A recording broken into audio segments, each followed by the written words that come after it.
Right, hello everyone. Welcome to Cerebral Arcade. So it has been a really long time since I've streamed from my desktop. So long, in fact, that actually, I'd entirely reformatted my computer since then and did not actually realize that until today. So I apologize to be a little bit late getting set up today, but I think we've got everything back and hopefully working okay. Definitely please let me know how the sound is, because I think the sound is going to be the one thing that is probably taking the biggest hit in all of this. So do let me know how that is as we're going. And yeah, welcome back. So we've been streaming Detroit for a really long time now, and I'm really excited to get started on something new.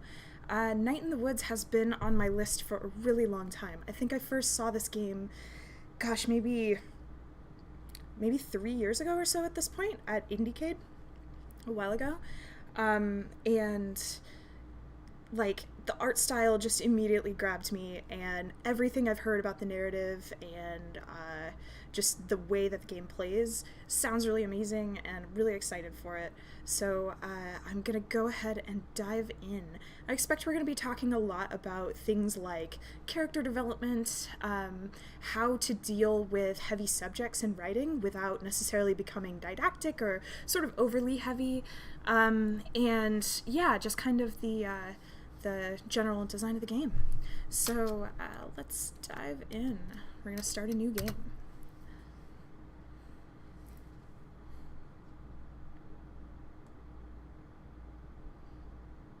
In the year Granddad died, a highway extension came. We had the worst flood since 1998. Okay, so we have basically something of like a cycling link here, which is pretty cool. So which thing do we think happened in the year Granddad died? Let's say the highway extension came. The road through Possum Springs had been the only way to the state park. The highway took the traffic, but gave us Donut Wolf. Granddad left me an apple crate of books. He loved ghost stories, and quoted them to himself in a hospital bed. Oh man, we get to do some poetry. Cool. So, I really like cycling links as a device. We'll talk a little bit more about link types. We're like barely into the game, so I'm maybe not gonna dive in too hard on that. Okay, so, he loved ghost stories and quoted them to himself in the hospital bed. Let's go with, oh man, they feared death.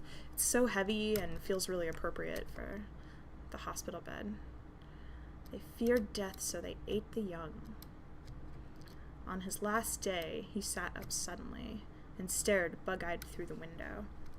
So, before this screen gets erased for another screen, I absolutely love the layout of the text on the screen. So first off, stuff we don't talk about often enough, the fonts. This font is really beautiful. It's very reminiscent of like Epic. I'm not sure exactly what font it is. I'm not that up on typography. But the way that the text is sort of structured onto the page here is basically feels very much like a poem, and also like the kind of indentations to me read as sort of like subsets of the thing. So so it's really cool how this game is sort of positioning itself, and what that's also doing is like sort of unconsciously for me as a player, it's setting this game up as trying to aspire to a poetic tradition. So very cool. And yeah, with the serif font also, we're getting this kind of tradition that's linking it to books and to, kind of literature. Okay, so he stared bug-eyed through the window at the old empty mill, at the old parking lots, at the old playground, or at the old trains.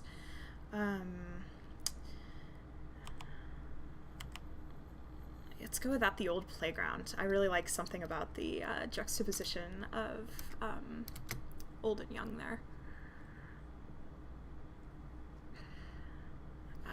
Half washed away. Hi, Firestill. Yeah, so it's really interesting. So I actually haven't played Nier Automata yet. So my really good friend Rachel has been dying to get me to play the original Nier forever. And I started it when I was on a break toward the beginning of the year, and then a bunch of work came up and I got really distracted. So I refuse to play Nier Automata until I finish the original Nier, because Rachel will absolutely kill me if I don't. He turned to my dad, eyes still wide. "This house is haunted," he said, and died. Wow. So actually that's like a really beautiful little verse there.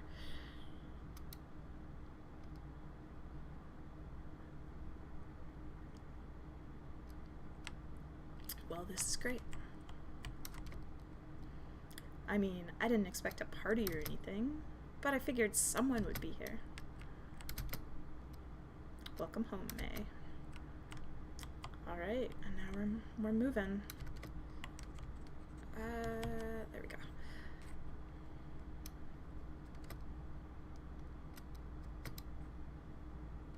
Possum Springs has never looked more falsely advertised. The indentation is, yeah, there was kind of a first level indentation that happened when we actually had the cycling links, and then another level of indentation that followed that. So it's interesting that the first thing that I do here is jump. So what that does for me as a player is sets up this expectation of this game sort of fitting into like a platformer tradition, which is interesting because as far as I know, platforming is not like a huge element of this game that people have really talked about very much. So interesting that they would choose to go with like jump as such a primary thing in terms of like key layout and stuff. It must be such a relief to payphone companies that Possum Springs gets 0 cell reception. It'd be cool to call my parents, but some jerkhole took time to rip it off. Who steals a phone? Yeah, that's a good question. This cool character with the little heart.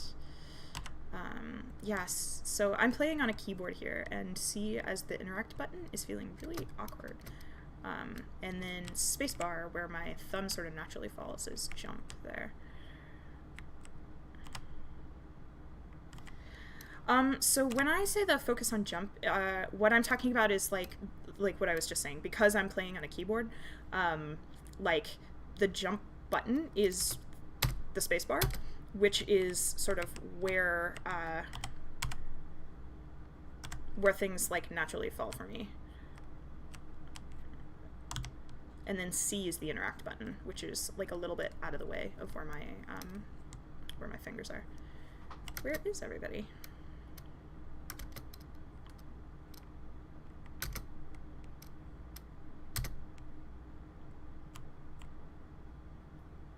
Isn't there supposed to be someone at the desk? Yeah, let's go with that.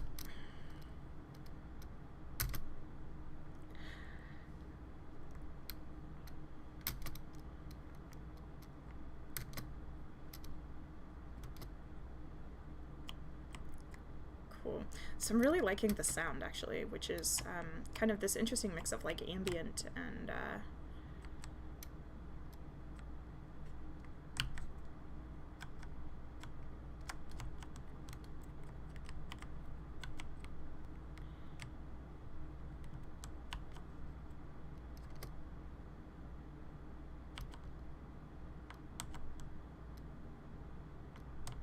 Fiascola.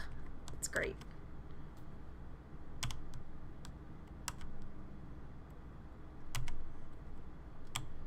Free as in free.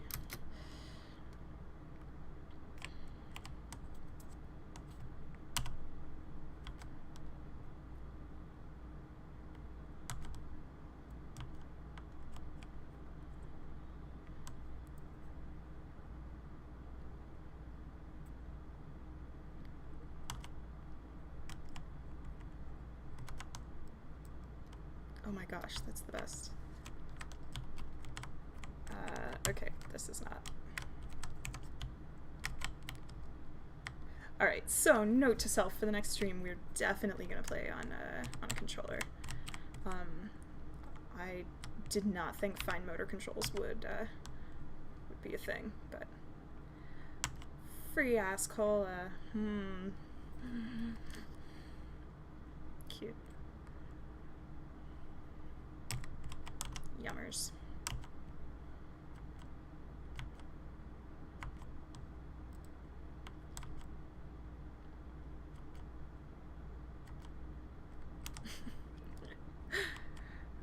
Yeah, I'm glad we had the in this thing to acknowledge how strange of an interaction that was.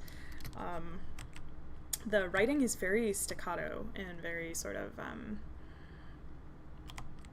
yeah, like terse.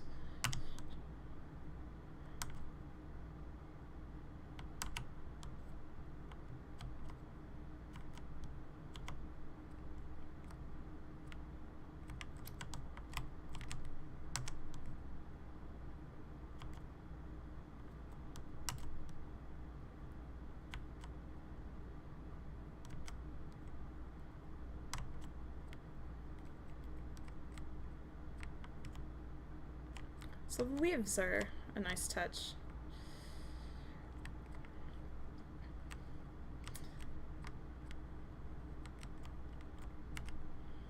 Okay, so I want to talk a little bit about lights. So I think I mentioned on the Detroit stream at some point, or maybe I didn't, I'm not sure, that it feels to me like one of the things that separates games that feel sort of stylistically coherent with this kind of like lo-fi aesthetic versus ones that just sort of feel thrown together. One of the bigger things that elevates to me that visual style are how the games handle lighting.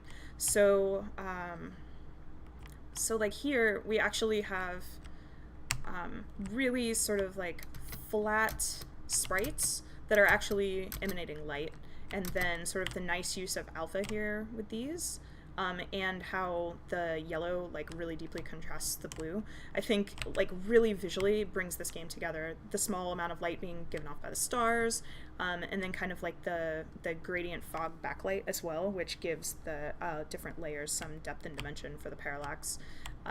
That's all really great, as well as these little fireflies. So I mean, the little details of how this is lit are actually like really contributing to this feeling like a really polished visual style. How much of the terse staccato is coming from the amount of text displayed? So I think that's certainly part of it, but also like a lot of what we've seen so far are literally one-word sentences, and like one-word sentences are really hard to to not sound terse. So like here, for example, lots of words. Even though we're only necessarily seeing like one sentence at a time, it's still like a sentence that has some voice to it. The well at the front. Well, I guess I'm gonna hike through the woods. Through the woods is home. My bed.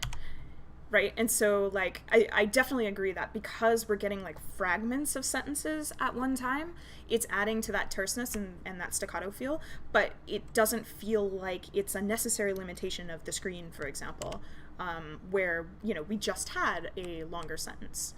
So it feels like a really deliberate pacing choice.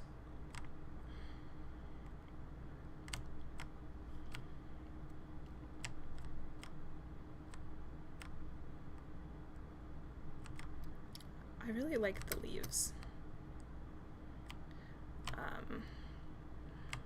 The background is really, really gorgeous. Okay. Some dank nature.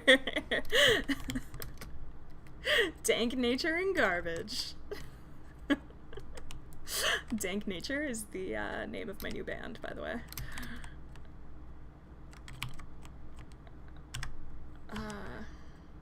There used to be an old sawmill around here, I think. I mean, the park up there is called Sawmill Park. Looks like they lost a log at some point. Sigh. Gonna have to climb this, I guess. So yeah, the player character's voice is a little bit weird to me so far. It feels a little bit inconsistent.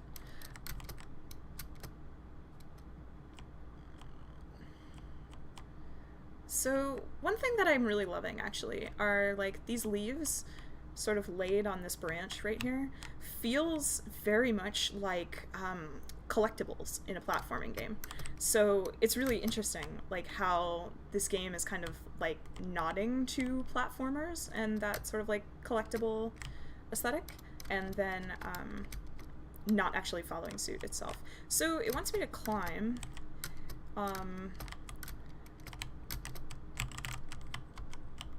And I can definitely do that, like, to here. Yeah, really have to do this on a controller.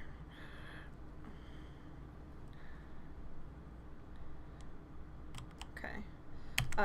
Really nice work with the camera shake there to communicate to me as a player that that was what I was supposed to be doing. That was dangerous. I could have died. That was amazing.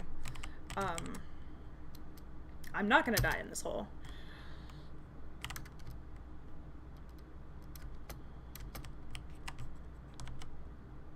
Shopping bags are little ghosts of grocery stores, haunting everywhere else. Very poetic.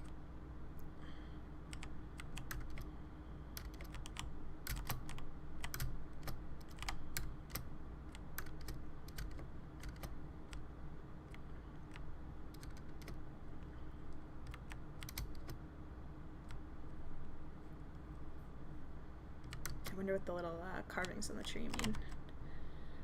Wow, I haven't been here in maybe 10 years, and apparently no one else has.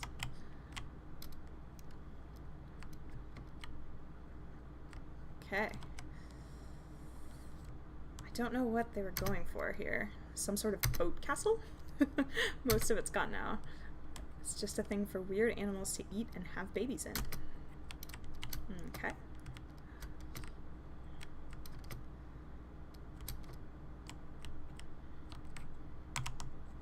Ahoy! Looks like the ladder's gone. If I could just get to the top of this thing.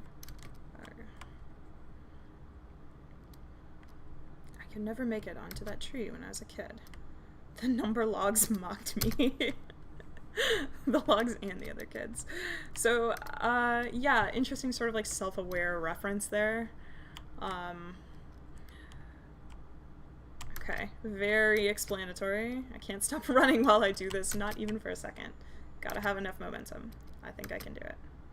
Run and jump, jump, jump. Okay, so platforming is actually like a really big part of what I've had tutorialized so far. So,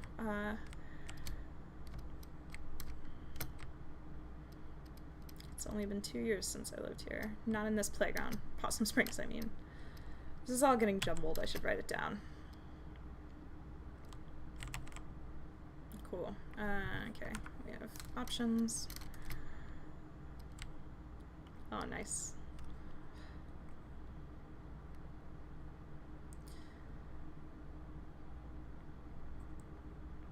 So I like the string pluck on the walking. It's really, really nice touch.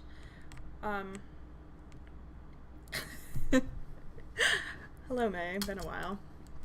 So what I really like about that moment actually is that it took what I naturally wanted to do as a player, especially coming from, you know, a tradition of platforming, like, okay, you're just going to jump off this ledge, and it took that and sort of integrated it into something that almost felt like a cutscene. So it's like a really interesting approach to something that feels maybe interactive cutscene-y. What are you doing out here? Nothing better to do? I was out here doing my rounds and saw you in the very off-limits playground. So, get in the car, May. No. You want to spend your first night back in jail, May? No.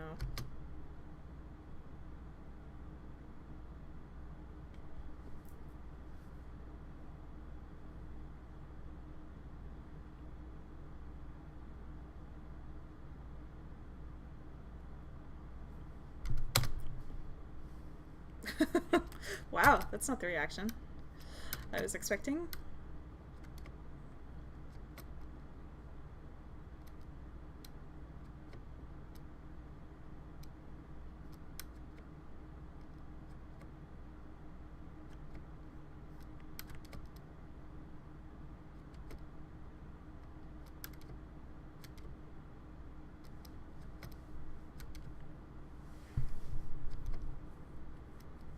I'm going to bed. Is my bed still here?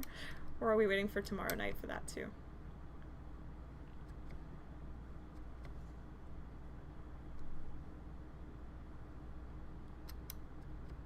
So it's interesting too, like I think the writing of the dialogue feels really different depending on whether it's read out loud or whether you're a player just kind of clicking through it as quickly as possible. So when you're just clicking through it as quickly as possible, you can get away with dialogue that's a lot more sort of explanatory. When you have, for example, something like voice acting or a streamer reading your stuff out loud, it changes how the writing kind of has to be done. We have certain expectations of dialogue and how it feels when it's natural versus not natural. And like definitely in this game so far, I would say the dialogue is not written in a way that's how normal people talk. And so I think some of what games get criticized for are actually tensions in these writing styles, where something like, Detroit had a lot of writing that it expected to be acted. So when you have bits of text that are purely explanatory, it comes off as a little awkward. With this, because we have so little on the screen at the same time, and we have kind of these really like explanatory bits of text, it sounds awkward to read them out loud, but at a pace that we would normally kind of be reading them in a game like this, it actually works out okay. So I'm gonna not maybe read all of the text out loud, and instead just kind of focus on actually playing the game.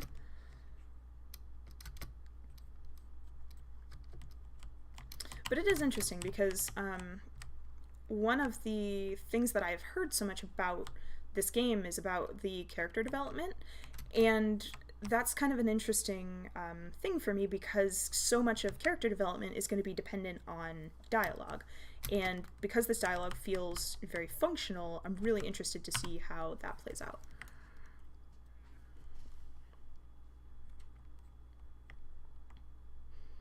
Yeah, definitely had a bit of gating in the attic there where we couldn't go through until some other story event happens.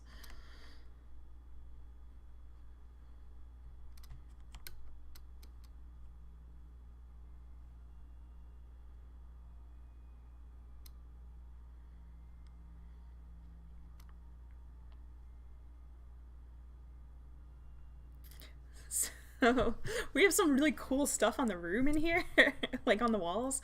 Loving the dinosaur. I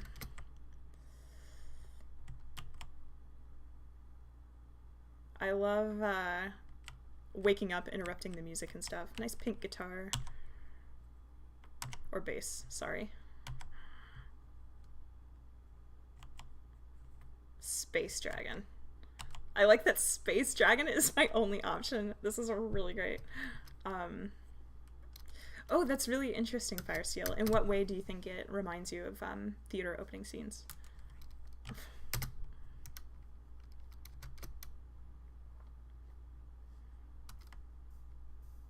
Oh, I was not expecting a music game. I don't know what different keys do.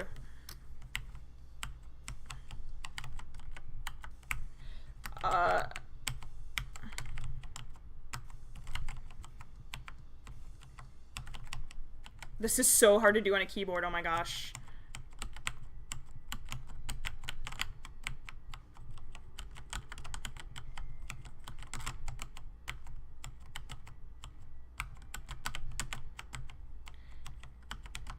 These are not the fingers I would normally be playing a game like this with, so this is like very awkward.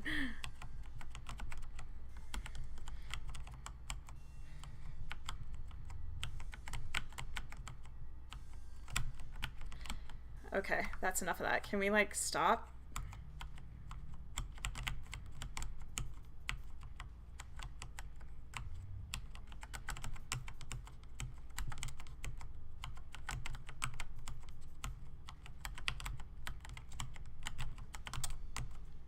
Oh my gosh, that was really tough. Yeah, I actually would really like to go back and try that on a controller.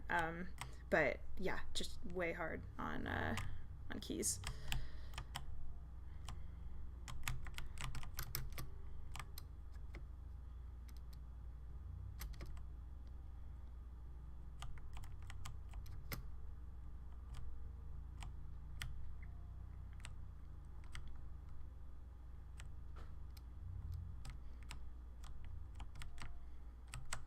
Yeah, so I can definitely see that. I mean, I think that's true across all media. I think I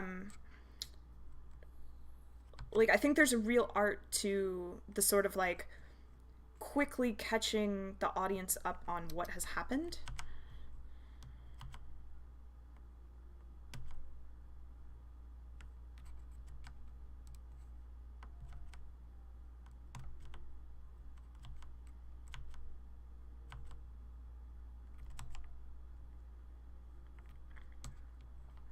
So, yeah, this is an interesting choice because we have yes or what do you mean, which is essentially saying, like, hey, give me as the player more information. So, let's do that.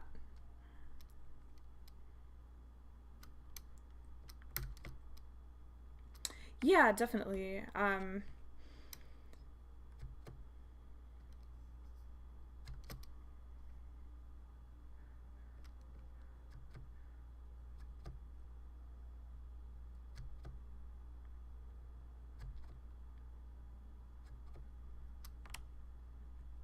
So, interesting also that we have this music here that's very sort of wholesome, like there's a hint of sadness to it, but it's pretty like touchy feely piano stuff.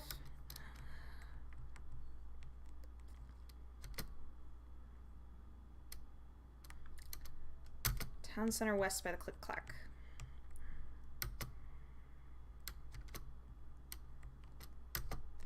Also interesting that whatever seems to be the first option also sort of functions as a default option, because like in a lot of these cases, I'm tapping through, you know, to see the text, and then sometimes I sort of accidentally come upon a choice. Um,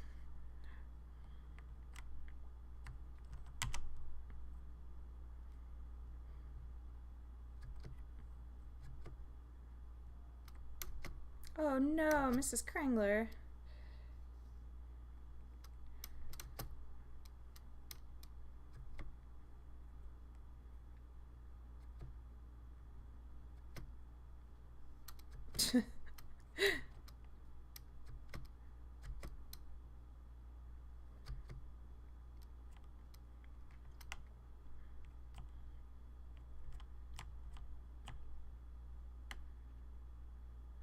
All right, part one. Home again.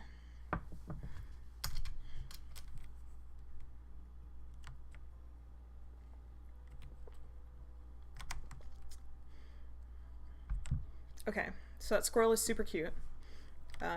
What else we got?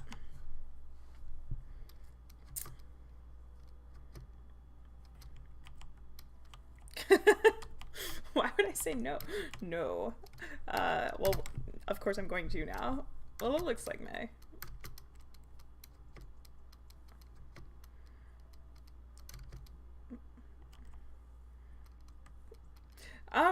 Yeah, so this is also kind of an interesting thing here, right? So I have these sort of binary decisions that are essentially I was a dirtball or I was never a dirtball.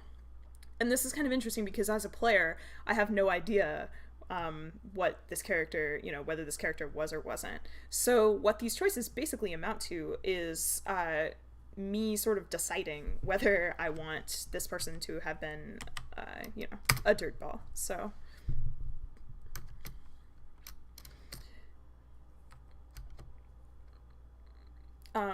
But yeah, but these choices feel super low stakes. They don't feel very like it doesn't. It feels like no matter what I said there, that it would have had the same reaction.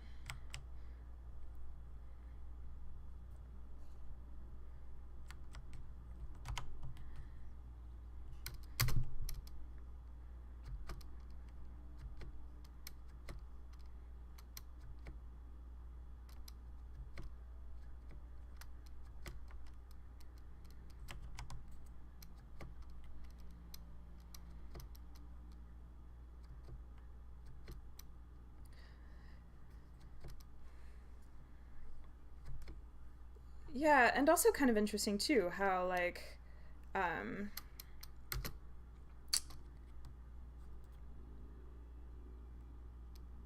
yeah, how I can basically keep this conversation going It's a bit of work for me, or I can just kind of let it die.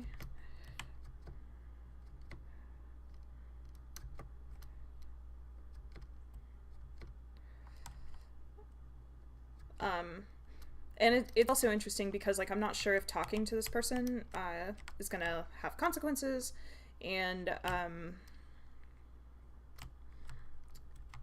I've also run into quite a few characters so far. Like, we have kind of this running around town sort of scene, and it's really unclear to me, like, if I'm supposed to have relationships with these characters. So I know all of them by name, but as a player, I don't have that background, and I'm being introduced to so many characters at once that I'm probably not going to be able to keep them all in my head.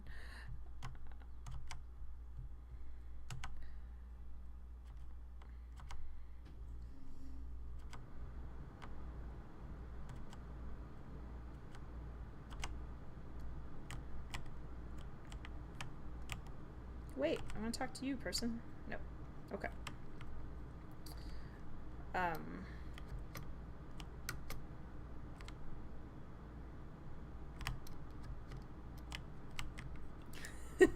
That was an amazing sound. I love the sound design.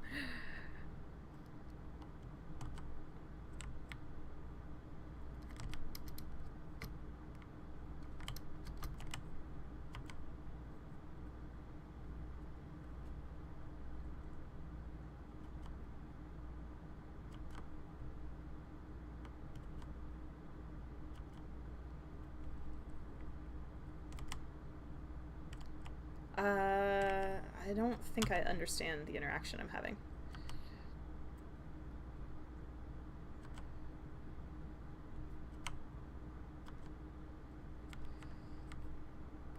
I guess that's kind of the point. Okay.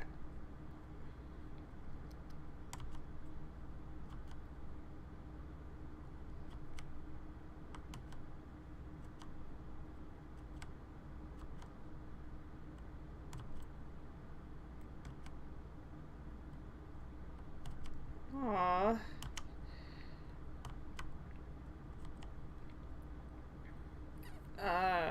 God. Both of these feel kind of patronizing. I guess don't give up.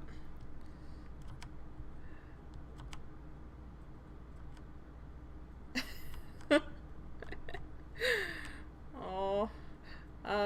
Yeah, man, the sort of tone so far is pretty grim.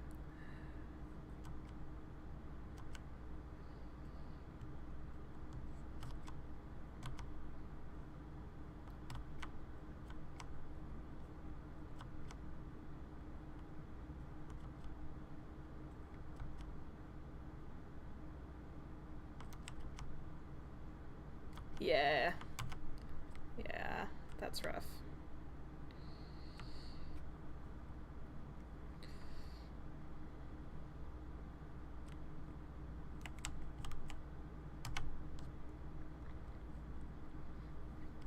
So it is kind of interesting that once I got past the sort of very introductory tutorial stuff, which didn't really feel like a tutorial, but sort of was framed that way, taught me how to interact with the world and stuff.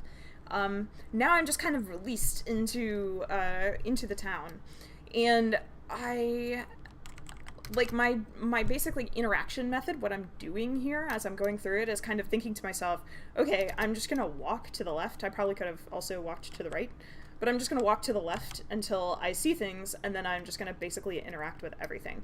I don't necessarily feel like I have any general idea in mind of what I, should be doing. There's no sense of urgency to try to complete something. Just kind of wandering through and experiencing the town.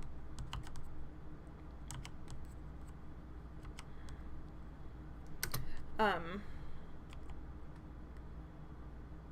I'm not gonna insult his restaurant, but it sounds like I am a thief, so I don't know. But I insulted him anyway. I was trying not to. Oh. Wow. Okay. Oh, man. And then you can totally steal from him. That's great. What do you think, chat? Should I steal from him? I kind of don't want to. But then it seems like my character maybe would, so I don't know. Let me know. I'm going to keep moving forward, and if anybody feels strongly that I should steal a pretzel, I will do that. Roleplay it. Alright, we're going to do it. We're going to steal a pretzel.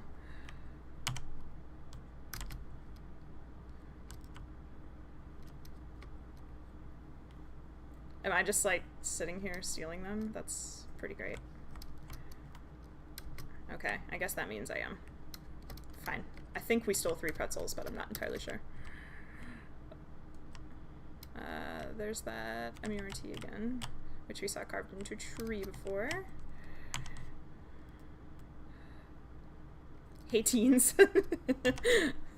Hey. So, like, that's kind of an interesting thing, because it's like no one would talk like that. Nobody would be like, hey, teens. But then at the same time, I, as a player, don't know they're teens.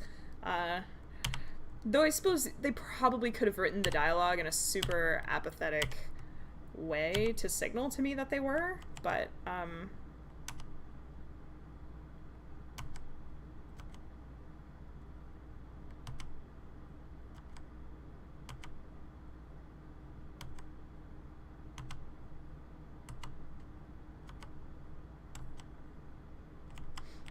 that's a really good exchange. So, like, it basically set up, like, these are teens, and theoretically I should feel superior to them, but in every way that matters to them, I'm just like them. And so we've had 2 indications now from 2 different people that my life is very similar to teenage life. Which is rough. It's a bit infantilizing. A non-sentient cat? I guess.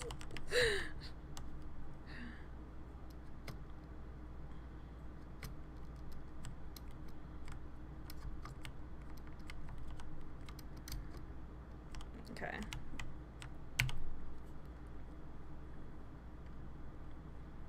Snack to school.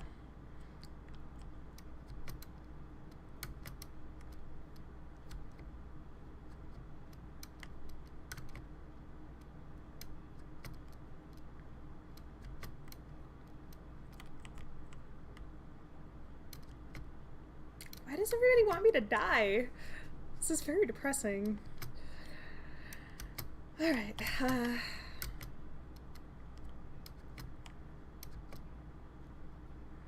the wiggly arms was a really good touch. It very much communicated to me, like, this person wants to hug me, but they're not.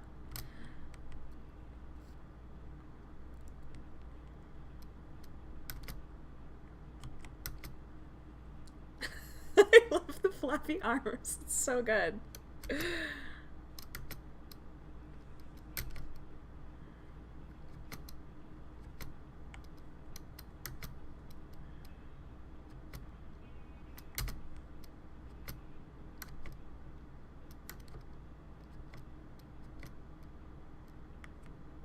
Sort of feel like this person just abandoned their job right now.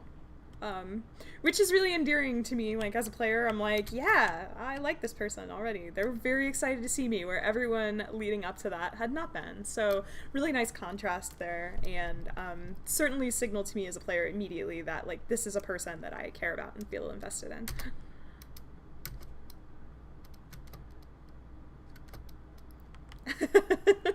The flappy arms win me over every time.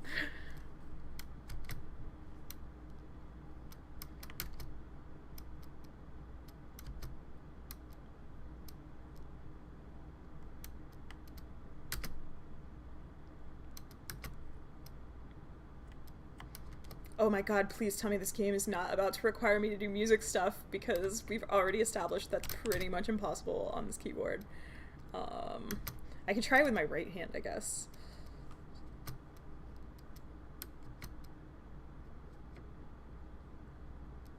Okay, I'm loving this, like, gothy crocodile person.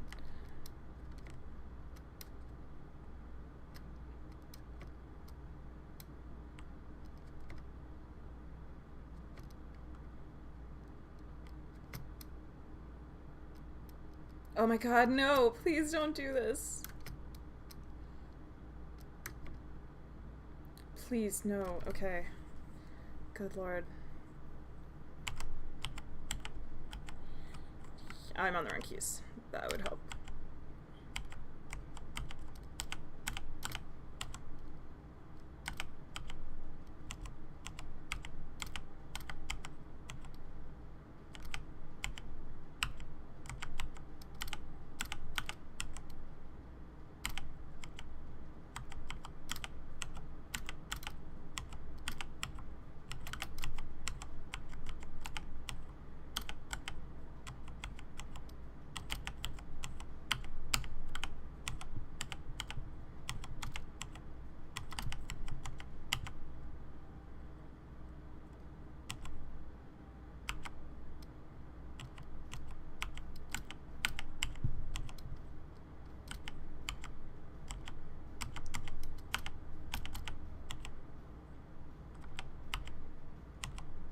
I love this screen, by the way.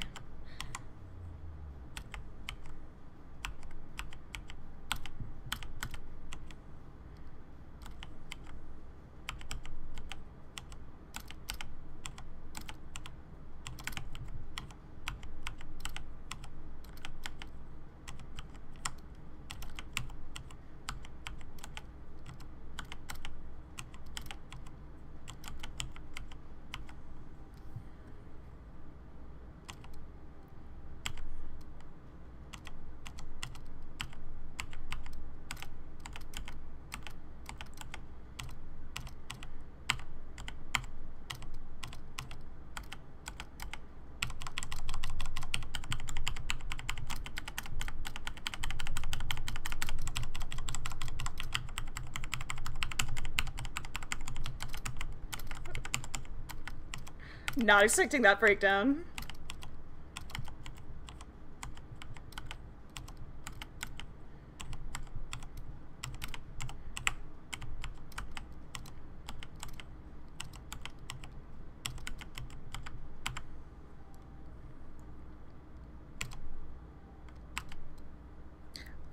Yeah, I'll take a look and see if there's a way to rebind the keys. Certainly better on my right hand than my left hand.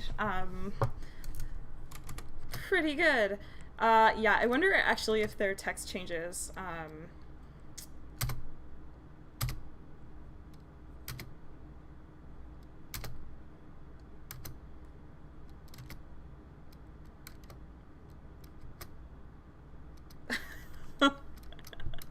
Thanks. Yeah, it really is like very hard on keyboard.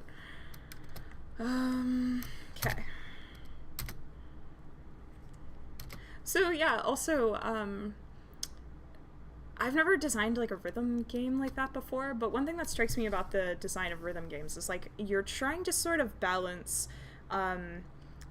this mimetic experience with the actual difficulty. So you're trying to sort of balance between making it feel like the thing, but not actually being as hard as the thing. And like, so bass is a good way to go, making this character a bass player as opposed to a guitar player, because like Rock Band and stuff has pretty much proven that in most games the mimetic bass part is easier than the mimetic guitar part. But also it's just, yeah, like trying to strike that perfect balance between not making it so easy that the player can tell they're not playing the real thing, but also not making it so hard that the player like can't even get into it. Did you miss pizza? Right, I don't remember how to grab things. There we go.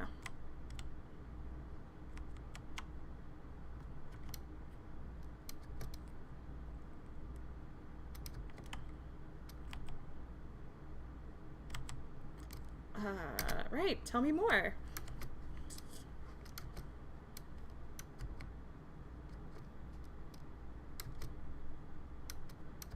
It's pizza all the way up.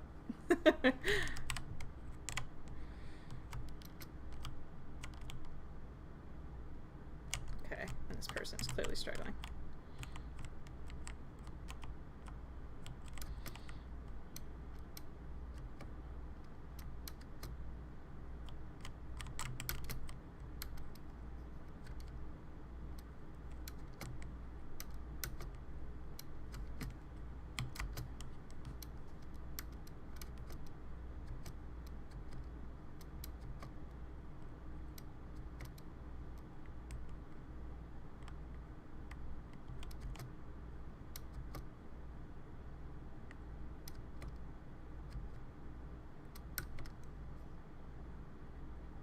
the video outpost.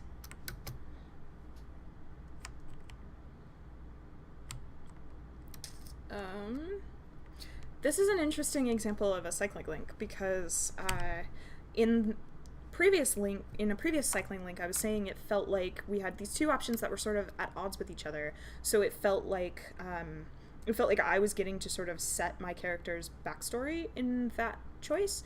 In this one, it feels like both of these are equally plausible options, and not mutually exclusive. So it communicates to me as a player that probably both of these things are true. So even though I can choose to only say one of them, it actually feels like the game is giving me information on this choice.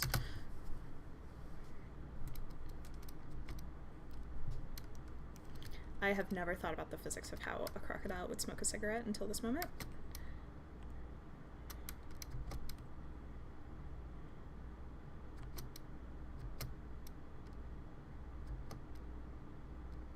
Oh man, the sad music cued in, and we knew before anybody said anything.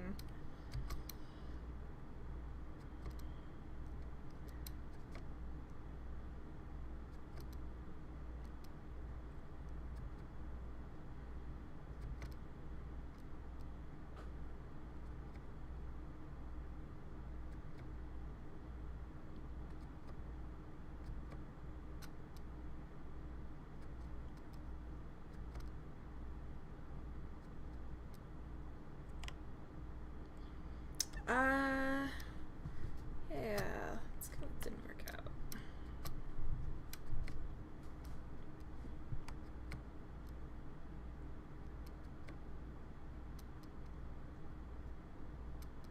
Sword people online.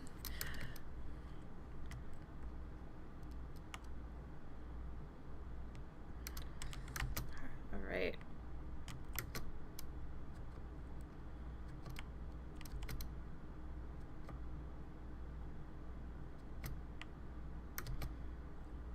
Oh my gosh, so creepy.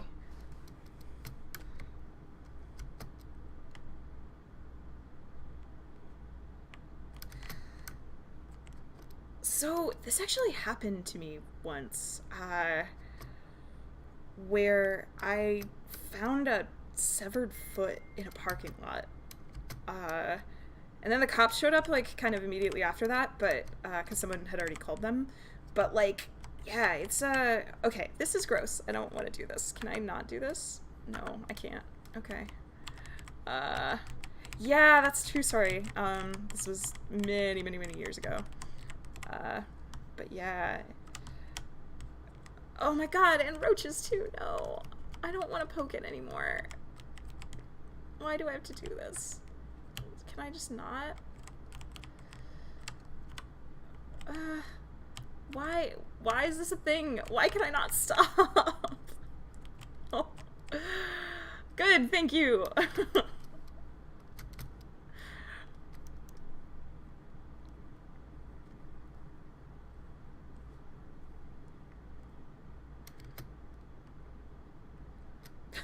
Put the stick down and step away from the arm.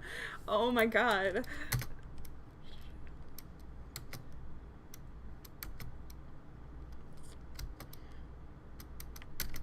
I like though that the game kind of like calls you out on this. They're like, yeah, why are you poking this arm with a stick, you creepy bastard? And it's like, yeah.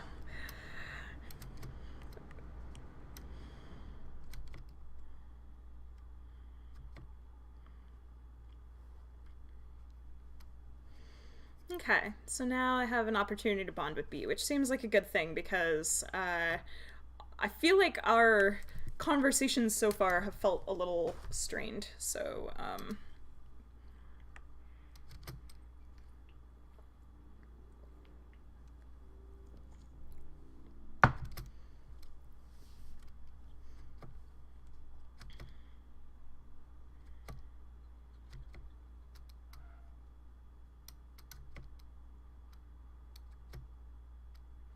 whoa.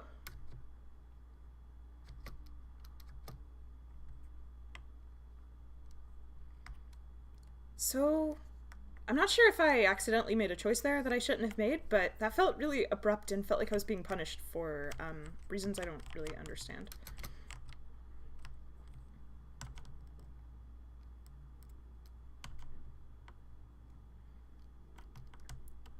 Kitten feels like a weird thing for my dad to call me, even though it's like, you know, not weird because I'm a cat. It still just feels a little weird. This is a really good choice, actually. So we have like a really major difference in tone, just based on adding the I guess, and yeah, that's really really well done. Sort of calling out these like subtleties in writing.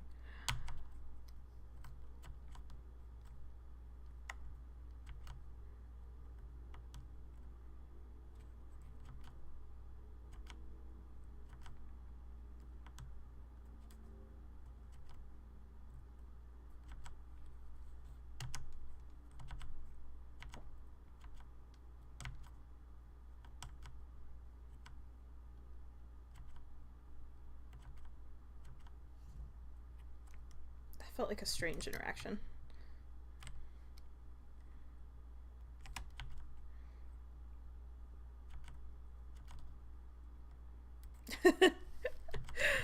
Yeah.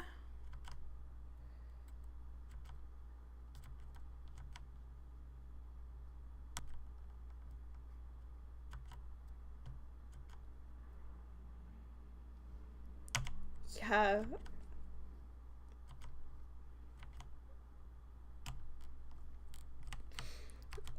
So I am also like really interested in the fact that that I can like choose how much information to share with people. So it seems like one of the core mechanics of the game so far is basically like deciding how much to interact with people, which is kind of an interesting thing to have be like so explicit. And I think that only stands out as so explicit as opposed to something like an RPG where that's also a thing you can do, but it doesn't feel so prominent because so much of the other mechanics of something like an RPG are stripped away. So when that is a huge majority of the kinds of decisions we're making, it's really interesting.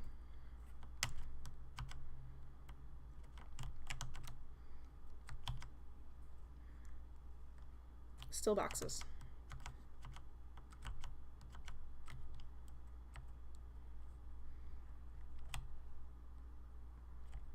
I wonder if I could go down and tell him to move them now. No, not really. Okay.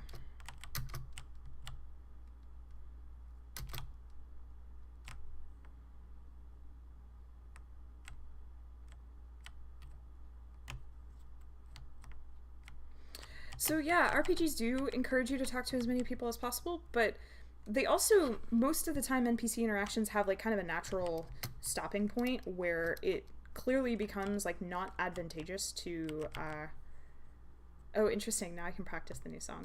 Where it becomes not advantageous to continue the conversation. A lot of it's more functional, and there's so much to do in an RPG as well that like it doesn't feel like core to the game to sit there and decide how long you're going to talk to someone. Oh my god, that was cute noise.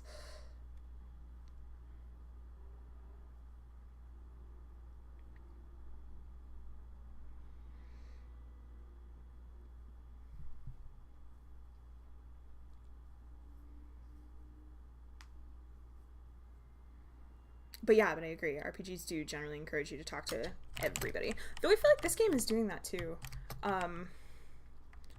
There doesn't seem to be a disadvantage, certainly. And because it seems like it's literally been 36 hours since I've been online.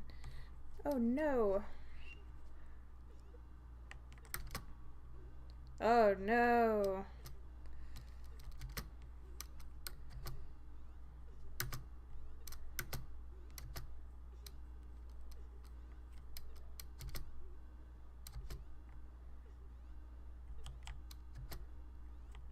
Tough, angry singles. That's great.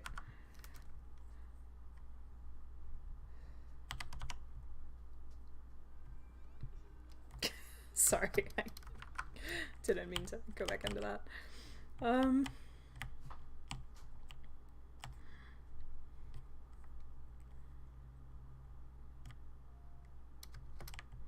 I did not even realize there was more area over here to explore. Okay, let's take a look.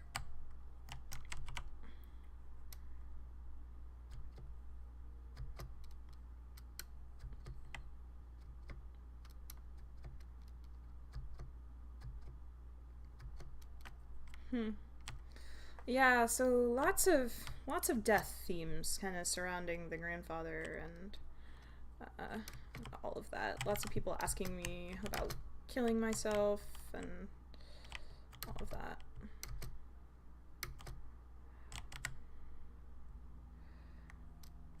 What's up, Mom?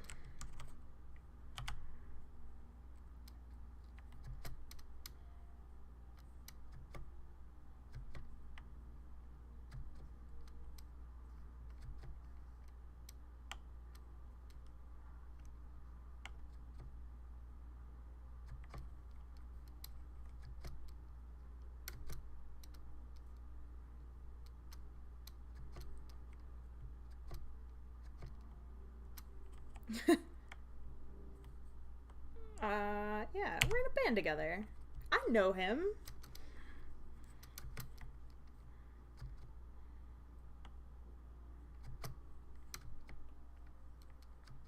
Why not? We could play. We could totally play.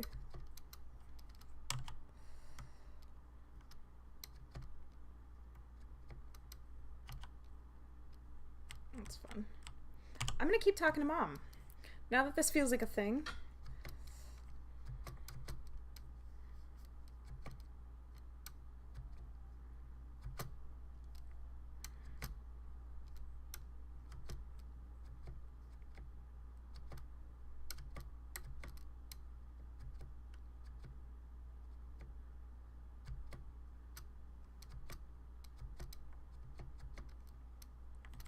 Yeah, definitely creepy.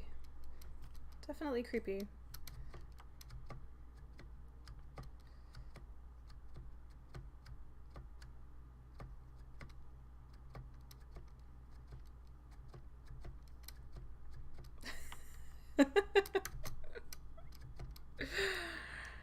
So I kind of like my relationship with my mom. It's definitely like a sort of weird dark humor, but I'm for it. I'm here for it.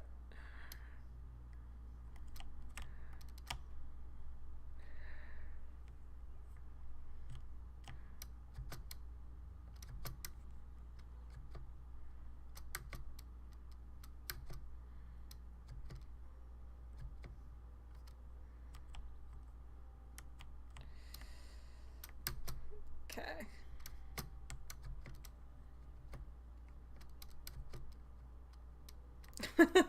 Like the eye animation on that.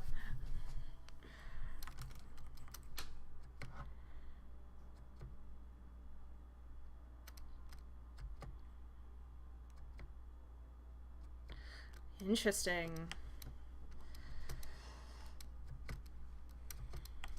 What did I do?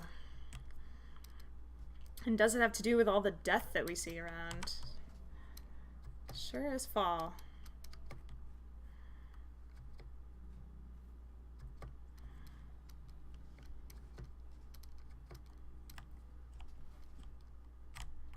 Okay, yeah, I can't go any further. Okay.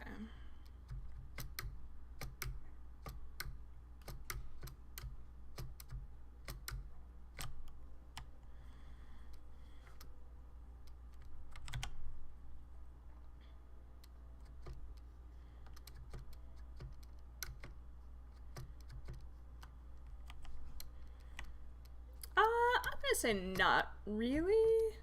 Again, things I don't actually know as the player. But it seems like I'm really reconnecting with my past a bit, so... Karaoke, for sure.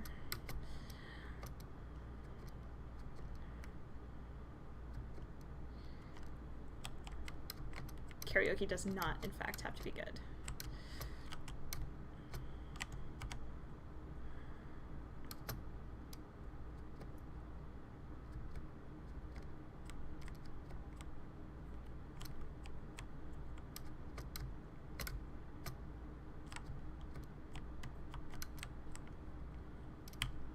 definitely find myself wanting to platform this game a little bit. I'm sure that's intentional, but I will save that for the next stream when I actually have a controller.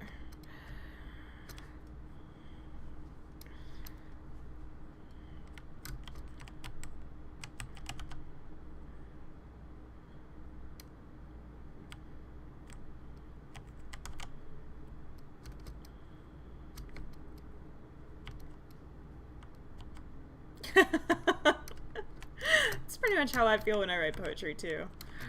And I can just keep stealing the pretzels. Oh my god. Oh, of course I'm going to. Great. Did this person just see me steal a pretzel? Eek. Okay.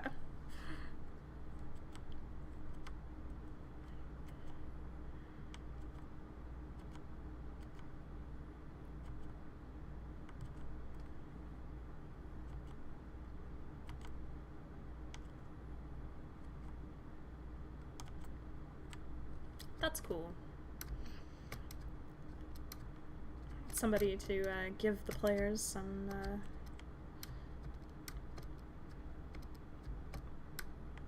more context. No teenagers today.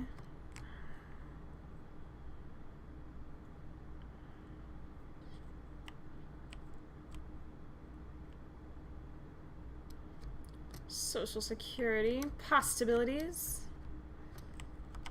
Supposedly better than the pizza. There's the video outpost. Let's check them out.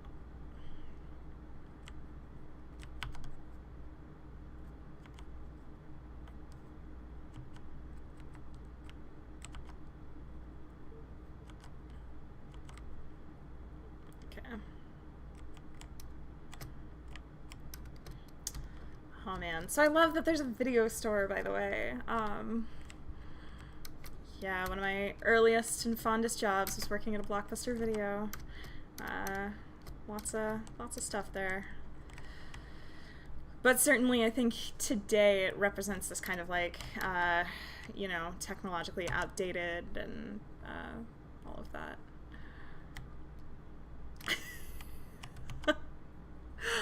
That is such a good touch. The cups on the head, because like these jobs totally are like the sort of thing where it's like trying to entertain yourself in any way you possibly can. Yeah, wow.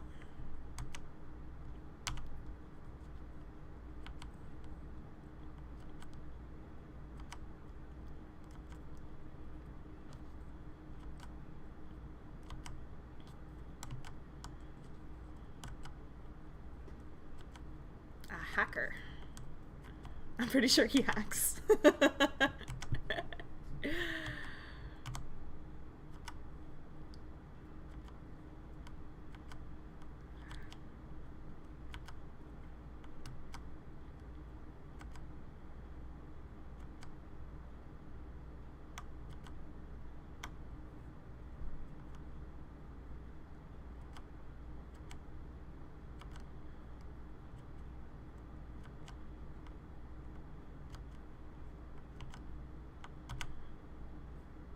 Friendly thing. Got it. Cool. So, so that's kind of an important moment where I'm sitting here trying to exhaust the dialogue options, and when I hit repetition, that sort of signals to me as a player, like, okay, we're done here.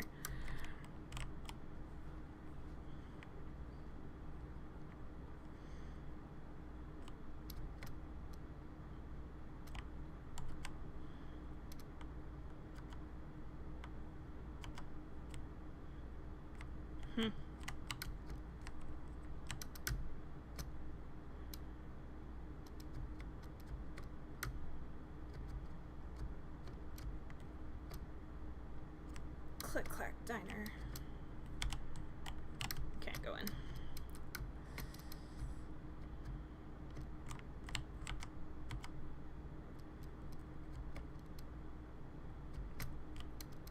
Fair enough. So, one interesting thing to point out is that this game has not really given me much in the way of indications on where I should go. Like, I know I'm going to get my computer, but it's all sort of like diegetically explained. There's not, for example, like UI telling me where to go, or Like, if you don't read the things, like, that's pretty much,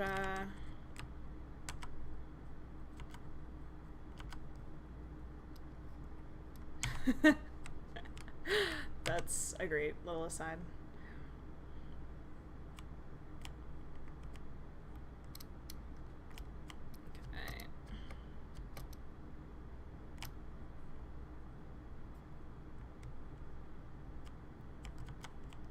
Okay. Close down stores.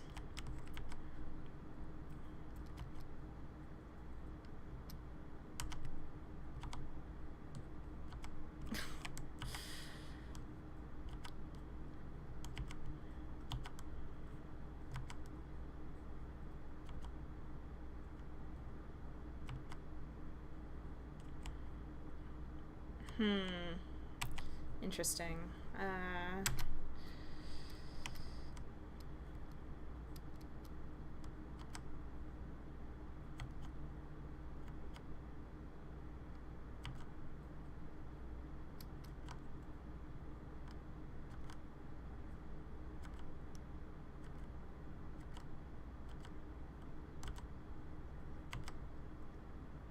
Wow.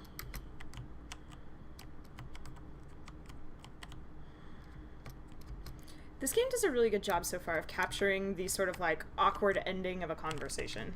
Like, I seem to have a lot of awkward conversation endings. And, yeah, it's doing that really well.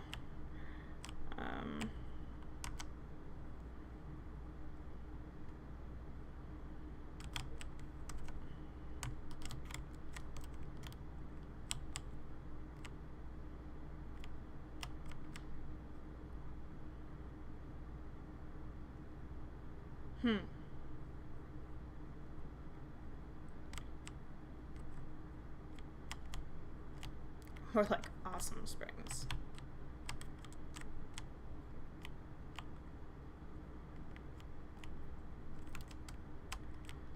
Interesting.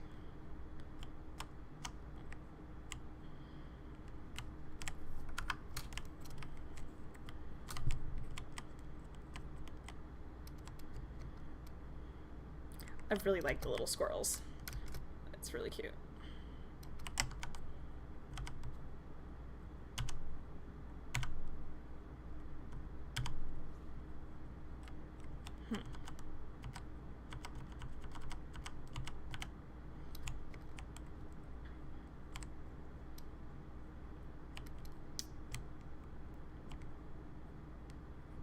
Okay, so now I've kind of lost track of where I'm supposed to be going.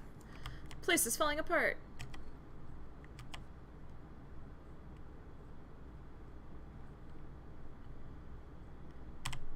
These are cute. Pizza scale.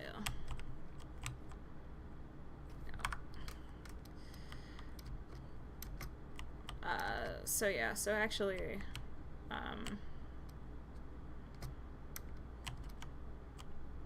yeah, having some kind of like repetition of where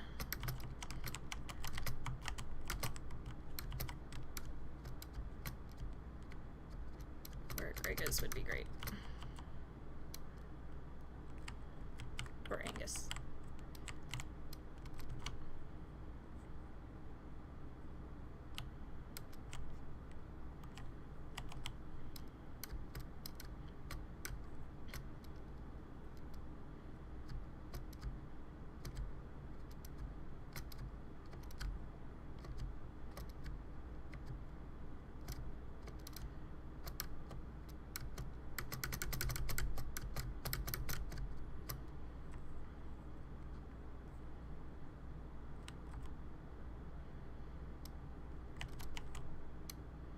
Yeah, I thought they said it was like 2 doors from that thing. Yeah, I'm really not sure. Maybe this person has more information for me.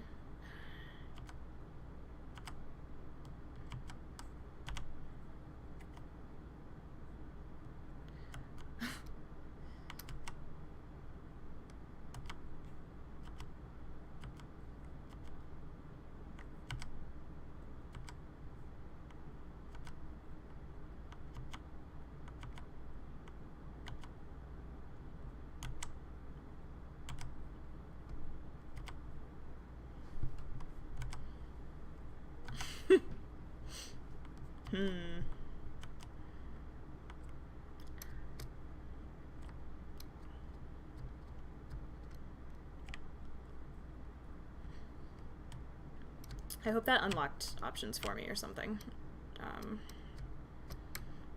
Though it's kind of a thing, because, like, I went to the video store originally thinking, like, oh, maybe Angus got to work now.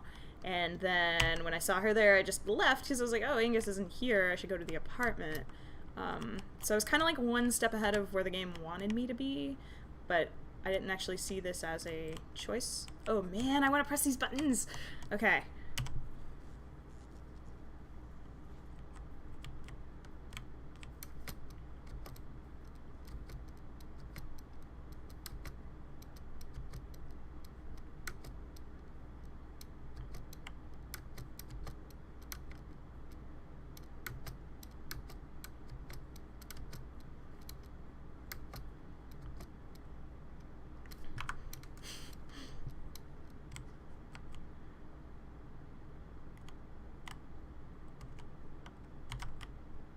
Can't take the stairs. Alright. More buttons. Interesting that the music has this very, like... Are you searching, my child?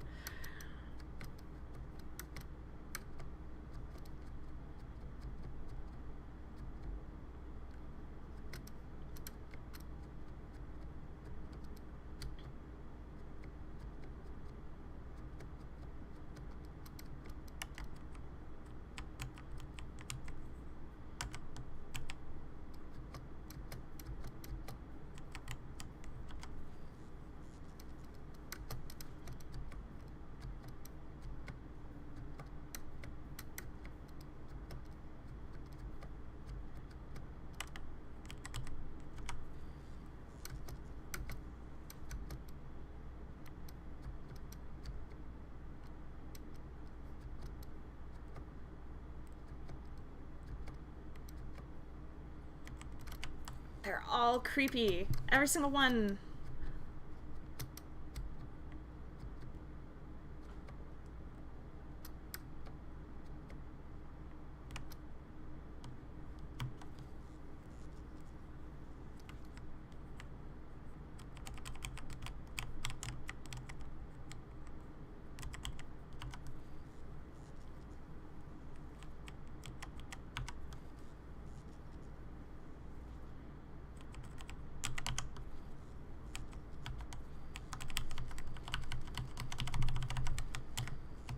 Yeah, I'm not really sure what to do.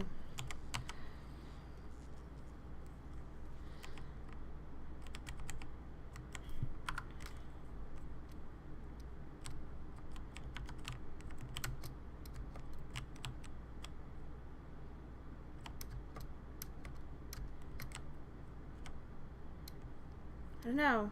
What do I do? Help, chat.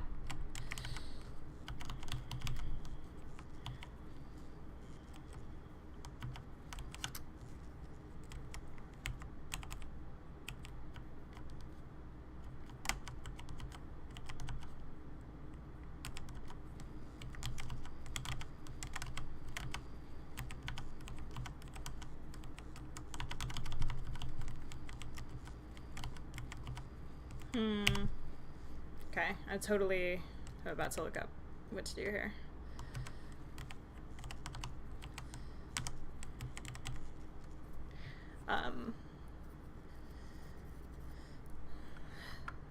So yeah, it's worth maybe talking about puzzles a little bit. So puzzles have been a part of adventure games for, like, basically ever.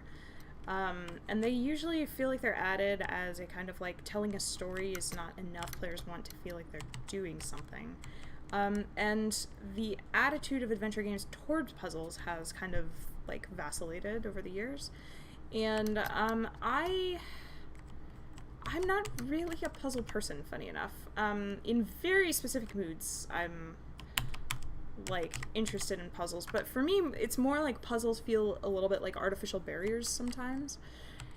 And I think in 9 times out of 10 cases, I would rather do something like dialogue puzzles where I'm trying to get a certain outcome, like a lot of what we were doing with Detroit, versus something like this where it feels like press buttons in the right sequence or something like that.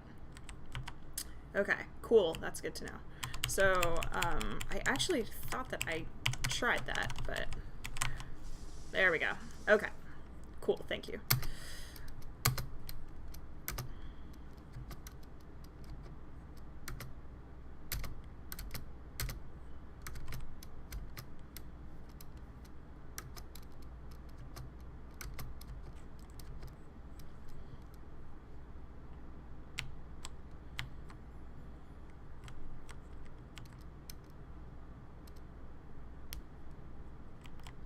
So yeah, it's interesting because like there are some games where puzzles to me feel like a natural extension of the game. So for example, games in which I'm playing like a detective or something like that. But this game doesn't actually set that expectation for me. Like I feel like I'm basically playing something of like an exploratory platformer. So a puzzle just feels a little bit like an artificial barrier in this context. But it's very kind of expected of this genre, so I'm not like impugning the game for putting puzzles in. It just doesn't necessarily feel like it's working harmoniously with the story, I guess.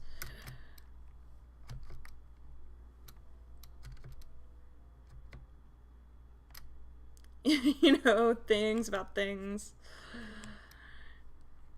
Not for kids things.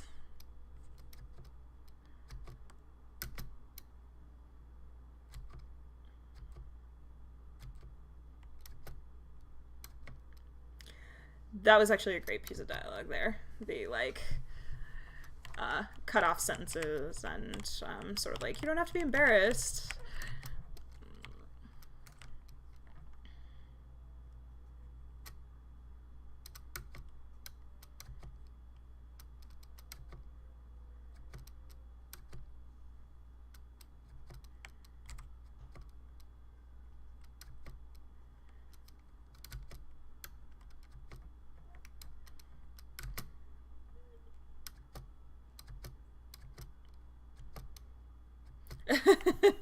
I'm gonna go. You're not wrong. Also, I'm really glad the game didn't make me walk back through the town. I'm all for design decisions that eliminate unnecessary barriers for the player, and that was definitely one. So I'm glad we just kind of went ahead.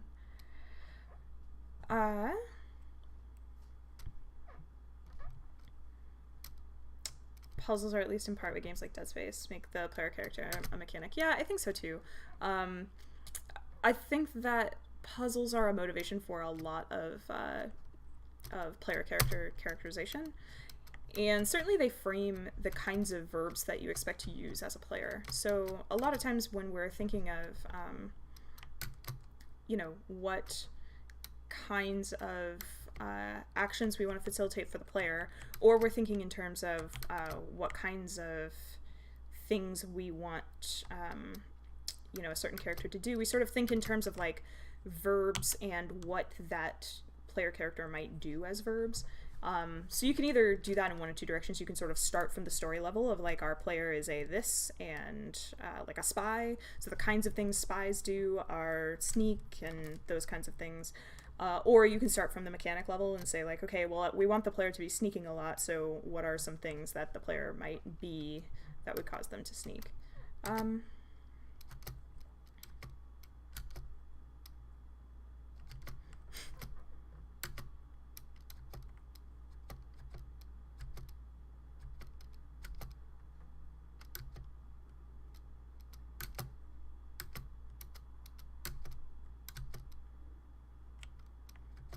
Oh gosh. That felt like a moment where like a writer just wanted to use bad puns and like needed a moment. You know, they found a way to work it in, so I'm not gonna begrudge them that, but that's cool.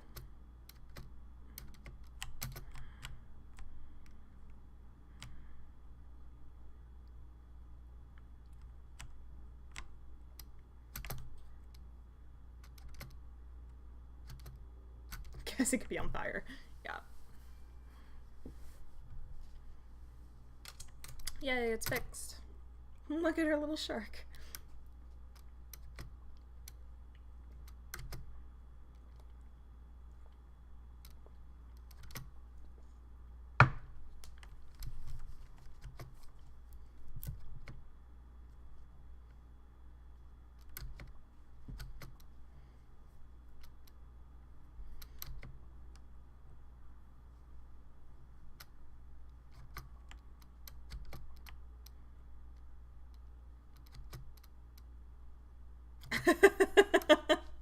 I heard you broke it with so much porn.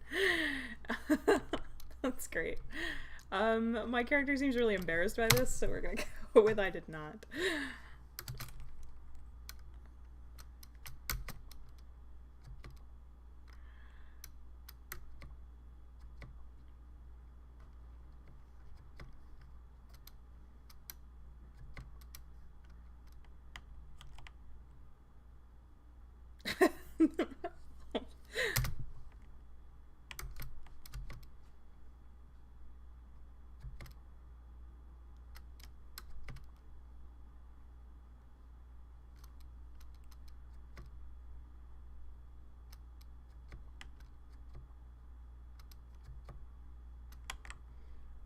I love that my cursor is a pizza. That's so great. Alright, we can play some Demon Thrower, but can we talk to people first?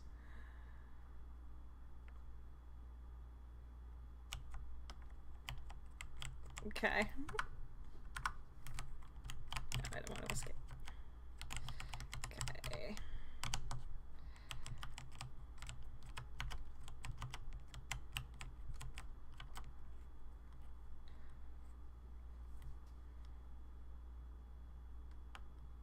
What? What's this little shark?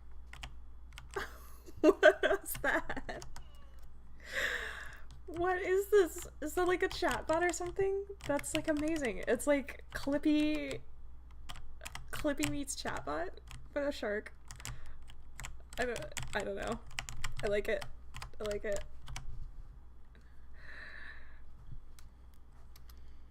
Oh my gosh, this is wonderful. So I like that this game is definitely doing a lot of calling back to various histories, like certainly playing really heavily into the history of games. Oh my god.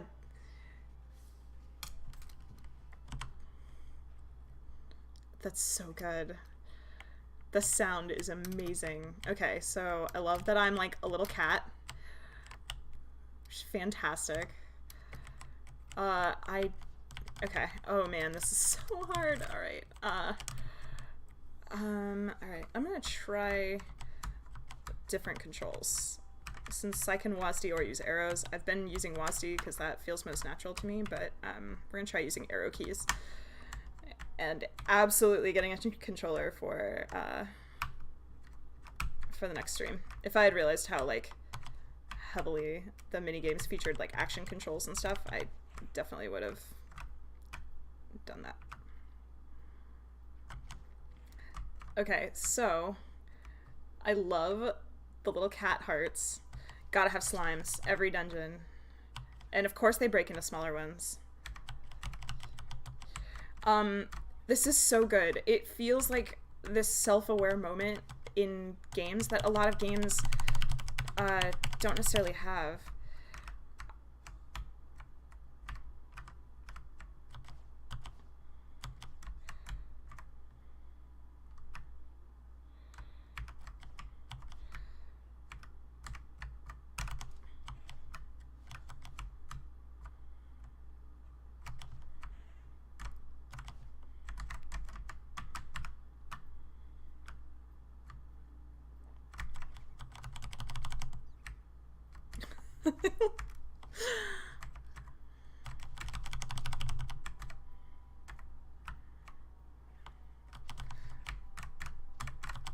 Oh my gosh, the sound design is so good in this portion of the game.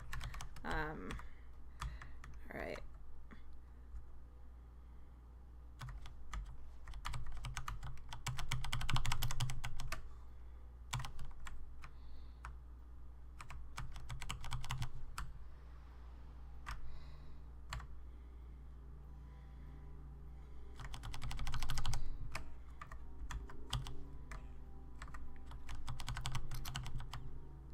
like that the music is just getting increasingly more intense. Oh my gosh.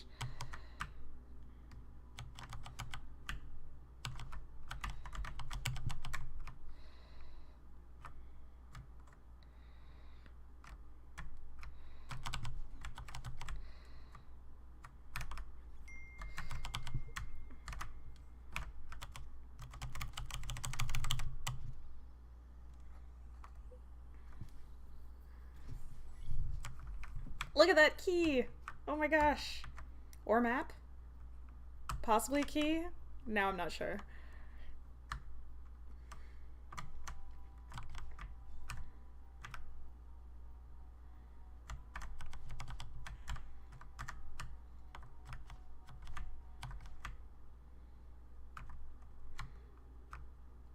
Grab this guy.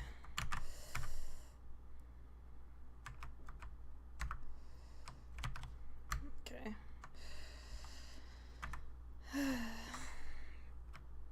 Walking around.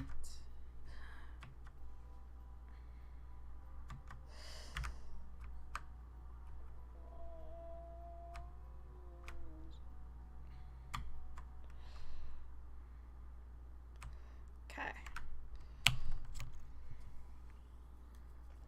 I like the little animation for that. That's great. All right, boss fight. Let's do it. Wait, really? No. No. That couldn't have been the boss fight.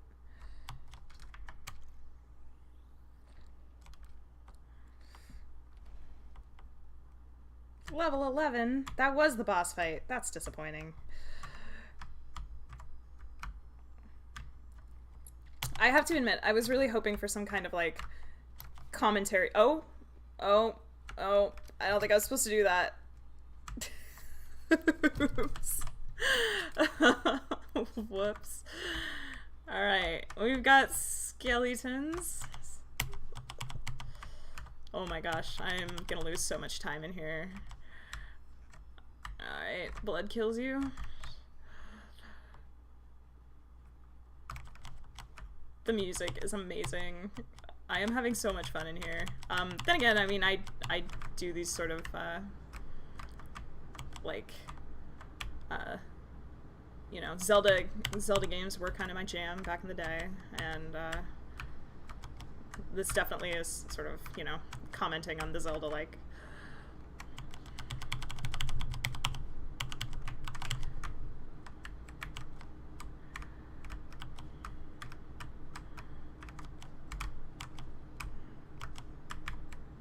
a ghost! Oh no!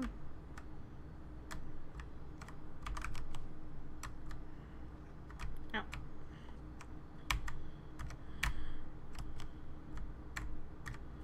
Okay, I think I'm gonna...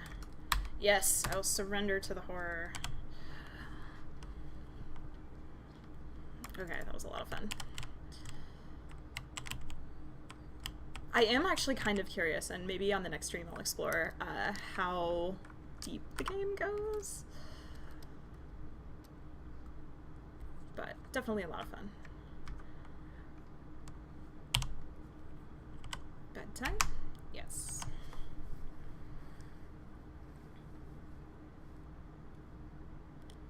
Don't feel like there's been as many Zelda-likes as Metroidvania and twin stick games. Yeah, so they definitely enjoyed a kind of heyday. Certainly around Super Nintendo era, there were a ton of them. They tended to be actually the games that I played the most.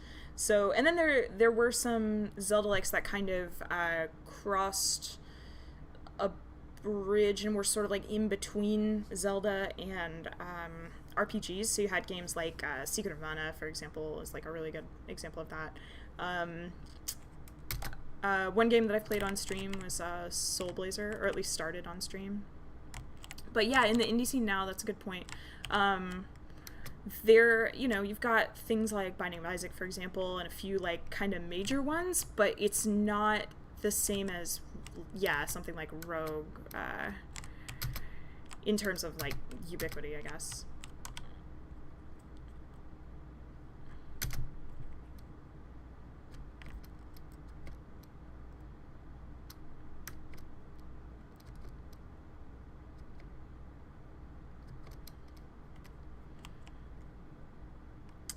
So we have a moment here where we can either be like, kind of flippant and jokey with our mom, which is the relationship we've had so far, or kind of reveal a little bit more to her. So let's be genuine.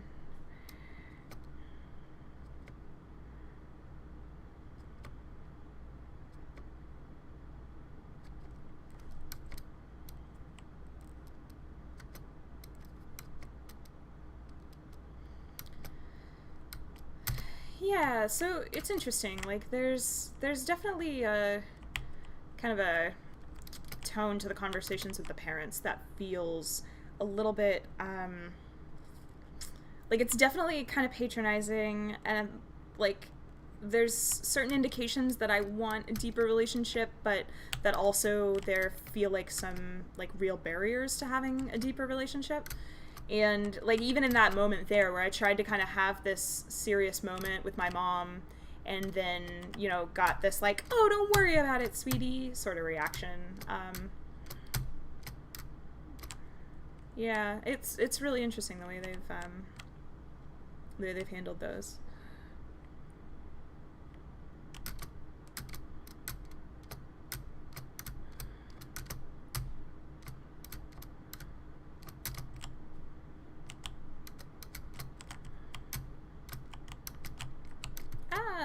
Yeah, we're definitely gonna get up there now.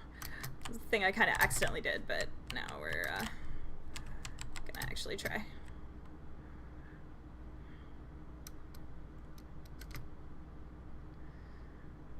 This is fun.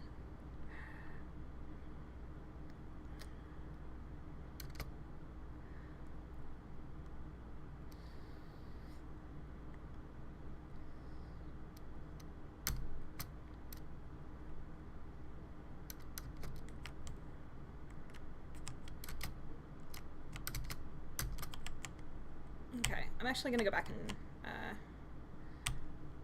check something real quick.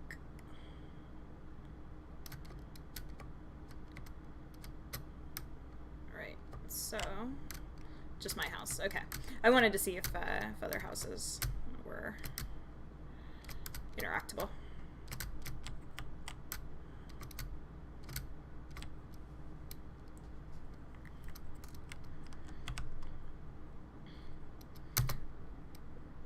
What am I up to these days? No, what is he up to these days? Okay, just kidding. Or this person. What's interesting is that gender is really difficult to distinguish with the animals, and I kind of like that. There's sort of a lot of ambiguity there.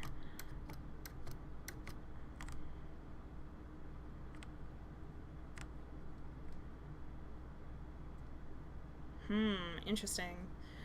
So this is a cool moment where I can sort of choose to interject or just watch them.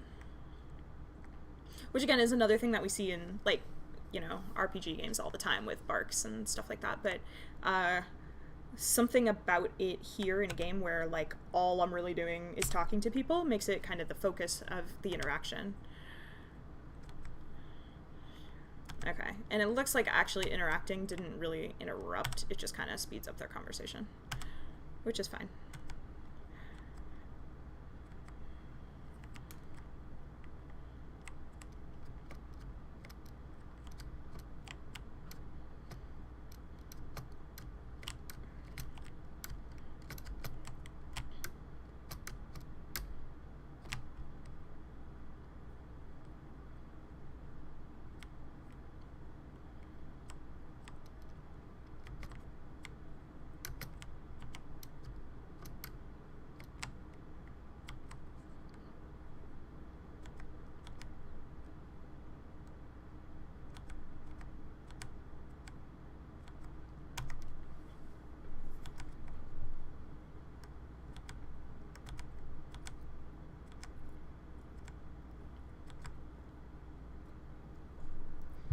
Yeah, interesting. I actually like the kind of iconography in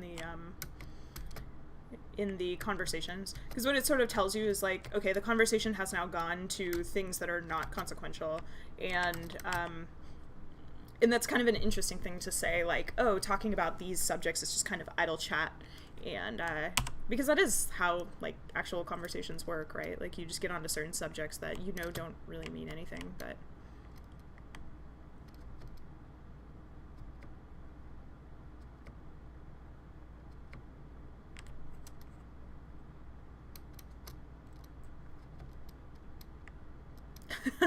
Unclear why I'm standing on the counter here, but, you know. I'm just gonna say hi.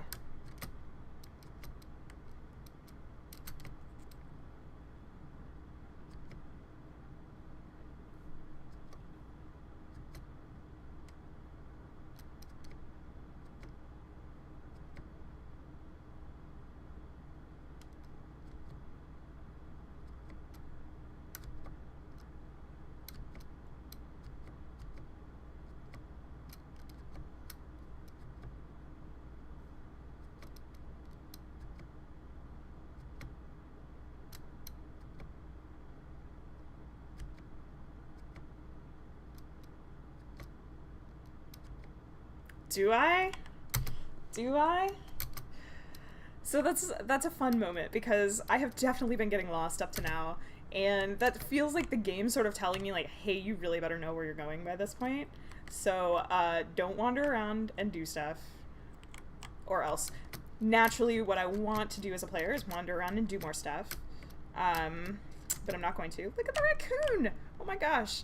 Yeah, these leaves are a really delightful little touch as well, of making the game feel just alive and reactive. Oh, hi, person that we haven't talked to.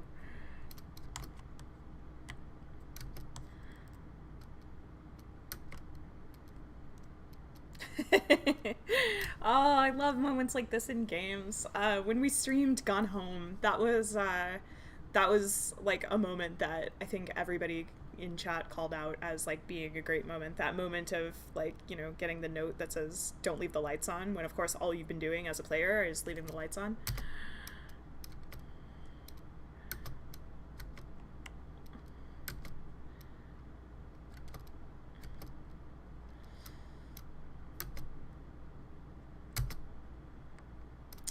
Yeah, this game, like, the writing is very insistently, like, you know, my character is trying really hard to be taken seriously as an adult, and the game is pretty insistent that, no, you're behaving like a child.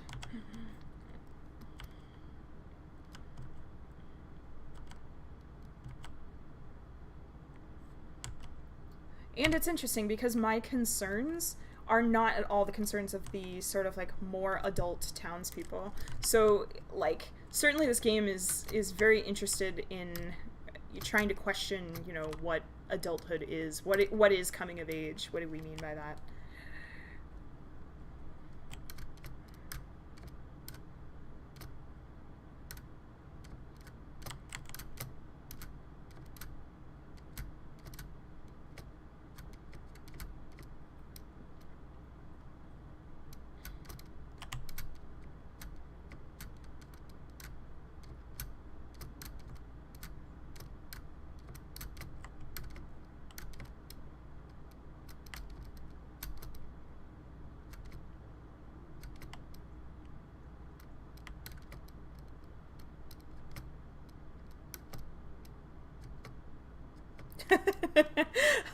I'm glad my character was like, what? Because that's pretty much how I was feeling also as a player. Yeah.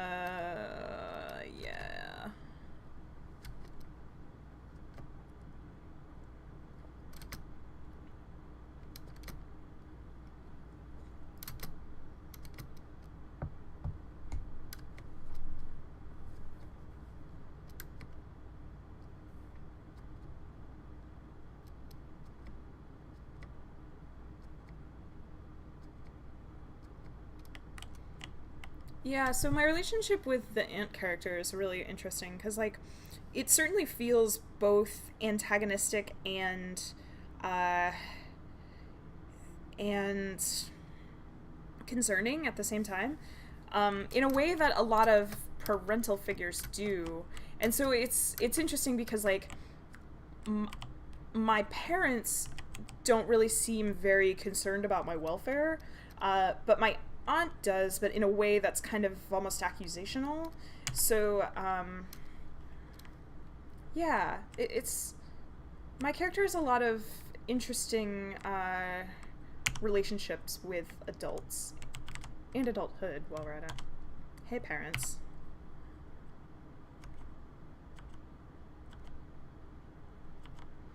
And it does sort of feel like every time I walk back into the house, my parents are doing something else. They kind of have their own stuff going on that I'm just like an interruption to that. Um, and yeah, I'm gonna choose to snack at the party.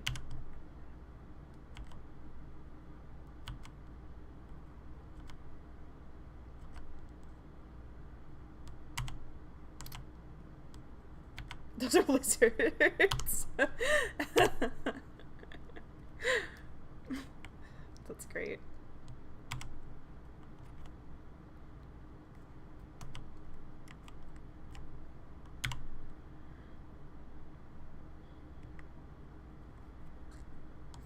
We are looking all right.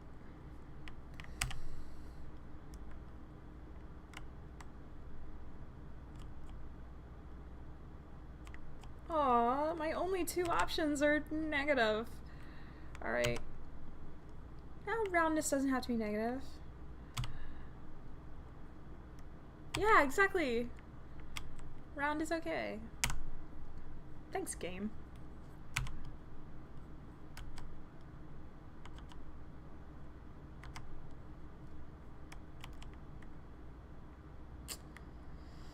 Oh, so yeah, this is a really interesting moment as like kind of um like me as a player sort of semi-identifying with my character, you know, wanting to be empathetic toward my character, but not necessarily feeling like a lot of the decisions I'm making are leading to like consequences that feel mine necessarily.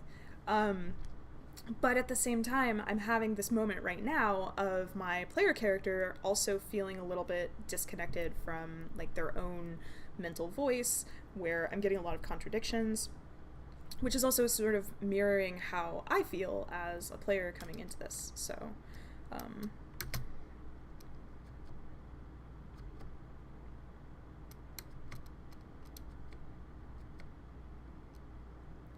and there's, you know, a lot of stuff suggested in this as well. I feel like we're getting a little bit more exposition about my character's internal state, and also a little bit more backstory on you know, things like what happened at college.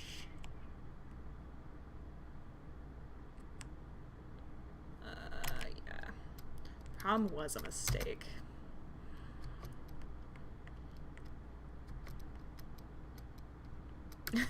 Slow standing. Careful non-touching.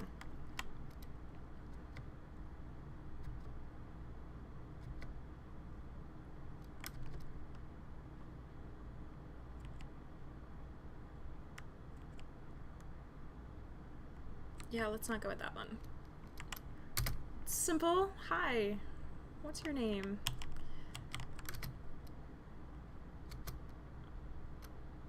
Oh, I didn't know this was specifically for rehearsing for Cole. Oh well.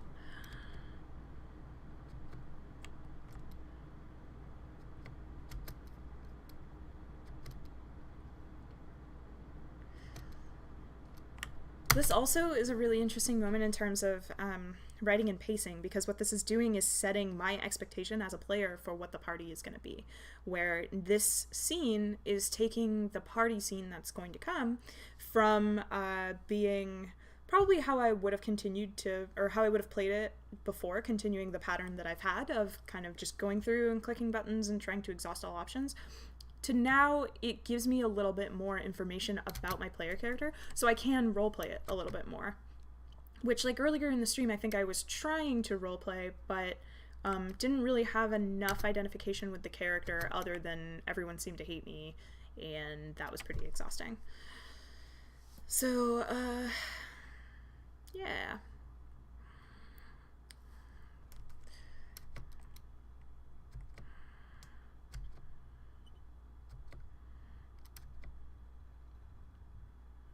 Let's hope so, or not.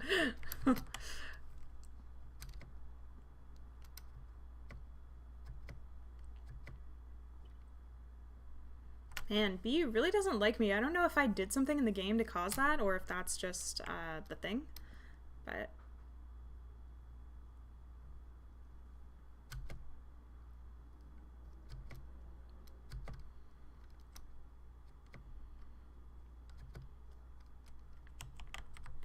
okay. So interesting that it opens kind of like right after I have beer that I don't like.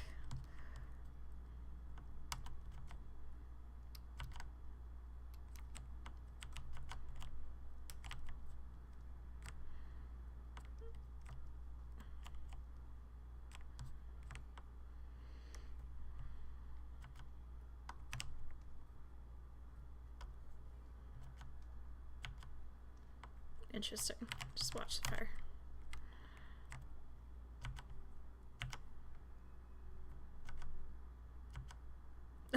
Oh, that face.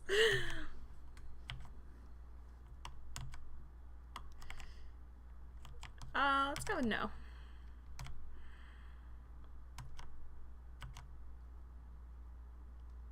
Go get dead, angel face. Oh man. We don't talk about go get dead, angel face.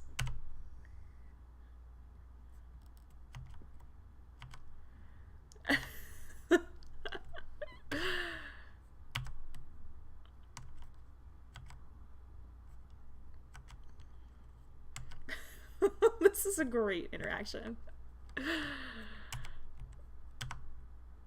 That's so good. It's one of those, yeah, it's really like one of those friend moments where your friends like are just kind of saying whatever to help like pep you up. Aw.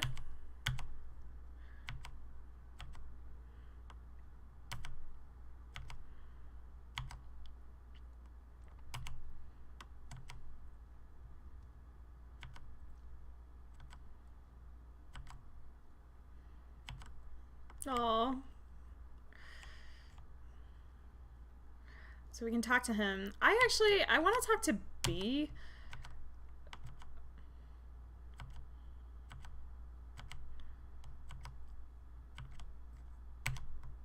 Oh, she really doesn't like me. Alright. Let's do it. Maybe I need another drink. Fine.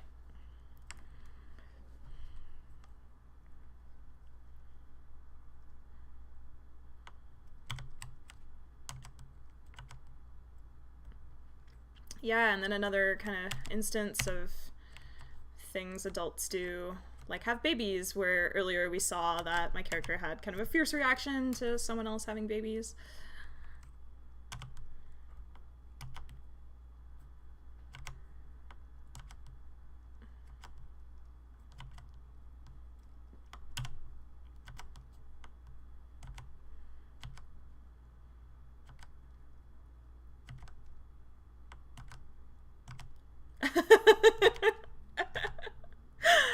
Oh, that's so great. The like, I'm gonna ruin my own night.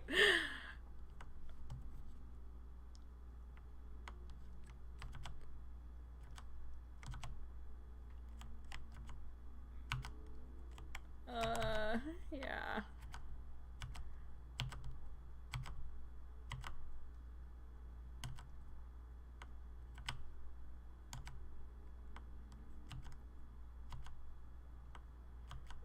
Oh, sort of another marker of independence.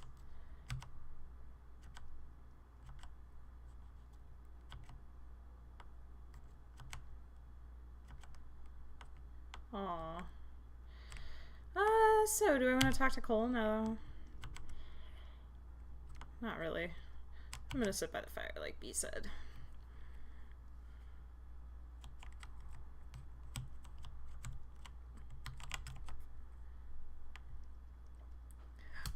I appreciate that the guitarist has to tune the guitar. So everybody knows early 20-something guitarists have to tune their guitar about every 5 seconds. So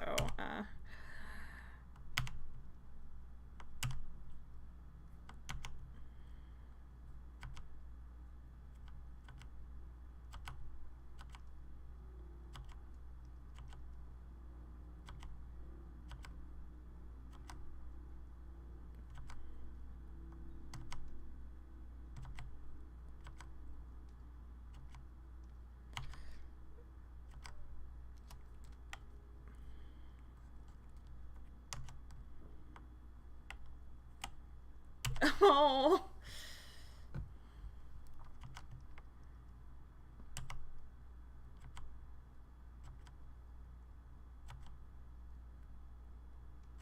Whoa.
Yeah, I think we do.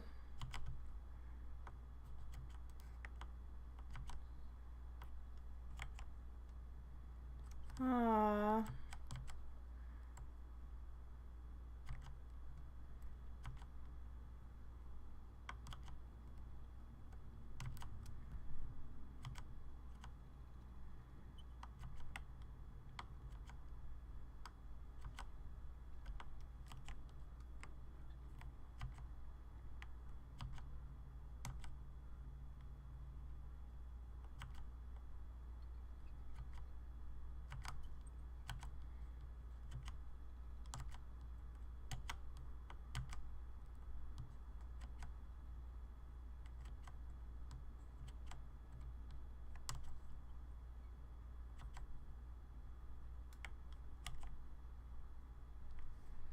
Yeah.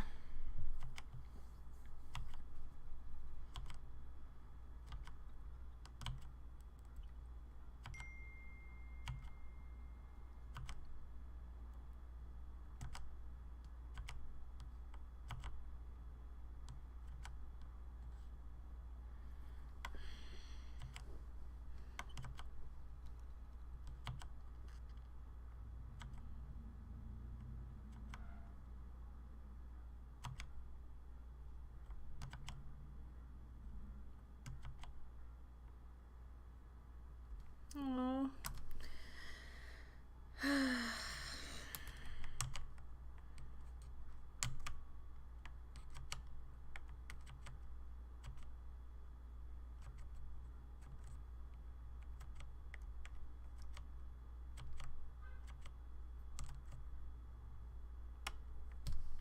That Mayday at the end was a good touch. So yeah, definitely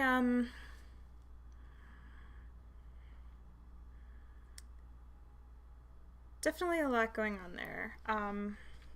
So I think I'm gonna pause here for a bit.